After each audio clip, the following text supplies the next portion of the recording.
Hi, good morning, gozaimasu. May buntag sa inyong tanan. And yes, I'm back. Medyo okay na yung pakiramdam ko. Magluto tayo ng sizzling hotdog ala Mami D. By the way guys, prito ko lang yung hotdog dyan guys.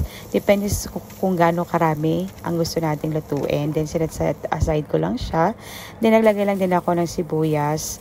Then set aside ko lang din siya para siya yung gagawin natin toppings mamaya. Then naglagay lang din ako ng konting butter at nagisa ako ng konting bawang. Then naglagay lang din ako ng ketchup at saka Worcester sauce. Then naglagay lang din ako ng konting pampalasa. Depende sa gusto natin guys. Siyempre may kanya-kanya tayong discarded. Then binalik ko lang din yung hotdog na niluto natin kanina. Then pagtapos ito naglagay lang din ako ng konting tubig. Tapos pag okay na, hayaan na natin, depende sa gusto nating lasa, lagay natin ulit yung ating sibuyas.